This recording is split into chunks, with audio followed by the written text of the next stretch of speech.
Welcome back to Coronation Street Update. Have you ever watched someone slowly fall apart, right in front of the people who love them, and wondered why nobody is stopping it? Because tonight, what we're witnessing on Coronation Street isn't just another character having a rough time. It's something much darker, much more heartbreaking. A man drowning in grief. A father losing control. A family too busy judging to notice the warning signs. And if things continue down this road, the consequences could be absolutely devastating. Because Daniel Osbourne is breaking. And the most chilling part? He might be breaking completely alone. Let's get into it. For weeks now, Daniel has been trapped inside a nightmare. Not a physical one. A psychological one. The kind that follows you everywhere. The kind that keeps you awake at night. The kind that slowly convinces you that the world has turned against you. And honestly, can anyone really blame him? Everything started with Megan Walsh. The woman Daniel trusted. The woman he loved. The woman he thought he knew.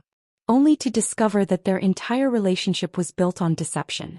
Imagine learning that the person you shared your life with was secretly living a completely different reality. Imagine discovering that while you were planning a future, they were hiding a horrifying secret. For Daniel, the betrayal wasn't just romantic. It was personal. Humiliating. Psychologically devastating. Because Megan wasn't simply dishonest. He was using him. Using him as a shield. A cover story. A convenient distraction while she hid the truth about her relationship with teenage student Will Driscoll. That kind of betrayal changes a person. And Daniel hasn't recovered. Not even close. But then everything changes. Because instead of being given space to heal, Daniel becomes the target. Rumors begin spreading. Students start whispering. People start questioning him. Suddenly, the victim is being treated like the villain. And that's where the real damage begins. Because Daniel isn't just battling heartbreak. He's battling public humiliation. Every stare feels like judgment. Every conversation feels like an accusation. Every day feels like another attack. And that's when things take a darker turn. Ken Barlow and Adam Barlow recognize that Daniel is struggling. They encourage him to leave Weatherfield for a while. Take a break. Clear his head. Escape the pressure. For a moment, it looks like Daniel agrees. He even drops Bertie off with Ken and Adam. But what happens next is heartbreaking. Because Daniel never leaves. He isolates himself. Alone. In the dark. With a bottle. And that's one of the biggest warning signs of all. People often imagine breakdowns as dramatic events. A sudden collapse. A huge emotional explosion. But in reality, many breakdowns begin in silence. Behind closed doors. In dark rooms. With loneliness. With alcohol. With negative thoughts that refuse to go away. Daniel isn't healing. He's hiding. And those are two very different things. Then enters Jody Ramsey. And somehow, things get even worse. At the exact moment Daniel needs support, he becomes the victim of another betrayal. Jody creates the anonymous truth-teller account. A campaign designed to humiliate him, mock him, destroy what little confidence he has left. The abuse spreads online. The rumors multiply. And Daniel finds himself trapped in a situation where every attempt to defend himself only seems to make things worse. It's cruel, manipulative, and emotionally brutal. According to Daniel himself, anger has become his survival mechanism. Not sadness. Not acceptance. Anger. Because anger feels stronger. Anger feels safer. Anger creates the illusion of control. But underneath that anger, there's a broken man desperately trying not to fall apart. And that's the tragedy. Nobody is seeing the pain beneath the rage. They're only reacting to the symptoms. But then everything changes again. And this time, it's Bertie who pays the price. After drinking heavily, Daniel passes out on the sofa. His young son is left alone. Confused. Hungry. Feared. And what happens next is absolutely terrifying. Bertie tries to make himself food. He places a metal tray inside the microwave. A simple mistake. The kind any child could make. But one that could have ended in disaster. Thankfully Adam arrives. Thankfully Bertie is safe. But the damage is done. Because now everyone is looking at Daniel differently. Not as a victim. Not as a struggling father. But as a man failing his child.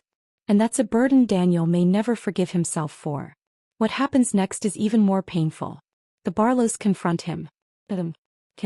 Cassie. Everyone has something to say. Everyone has an opinion.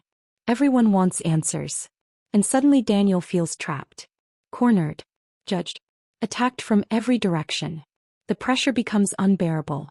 The anger explodes. And then disaster strikes. Daniel swings at Adam.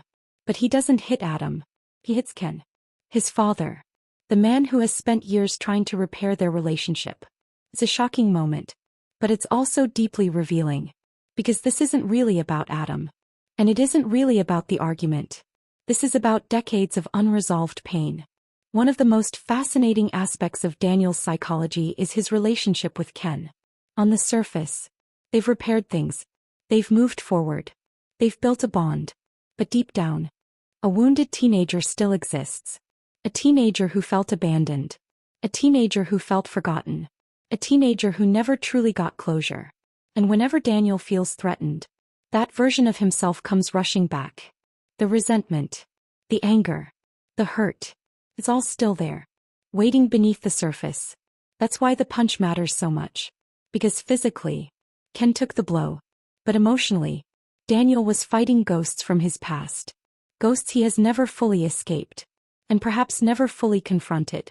Meanwhile, fans watching from home are becoming increasingly concerned. Not angry. Concerned. Because more and more viewers are seeing something the characters around Daniel seem to be missing. This isn't just bad behavior. This isn't just drinking. This isn't just grief. It's a man spiraling. A man screaming for help in ways he doesn't even understand himself. And perhaps the saddest part of all, nobody seems to be listening. But that may not be the whole truth. Because Coronation Street rarely pushes a character this far without a reason. This storyline feels different. More intense. More emotional. More dangerous. The writers aren't just showing us Daniel's mistakes. They're showing us his collapse. Step by step. Piece by piece. Until eventually, something has to give. Looking ahead, the big question isn't whether Daniel can survive this. It's whether somebody reaches him before he destroys everything he has left. Because Birdie needs him. Ken still loves him. Adam still cares. Even if the arguments suggest otherwise. The problem is that Daniel doesn't believe it. Right now, all he sees is judgment. All he feels is pain. And all he knows is anger. My prediction? This story isn't heading toward a villain arc. It's heading toward a rescue mission. Eventually someone is going to realize Daniel isn't the enemy. He's a man in crisis. The question is whether that realization comes soon enough. Before another tragedy strikes. Before Birdie gets hurt again. Before Daniel pushes away the last people standing beside him. Or before he completely loses himself. One thing is certain. Daniel Osbourne has reached the most dangerous point in his journey. Not because he's angry. Not because he's drinking. Not because he's lashing out. But because he's stopped believing anyone can help him. And when someone reaches that stage, the consequences can be devastating. If you've enjoyed this Coronation Street breakdown, make sure to subscribe to Coronation Street Update and turn on notifications so you never miss the latest spoilers, theories and dramatic Weatherfield twists. But trust me, Daniel's story is far from over. And the next chapter could be the most emotional one yet. Until next time, keep your eyes on the cobbles. Because some battles aren't fought in the streets. They're fought inside the human heart. And Daniel Osbourne is losing his.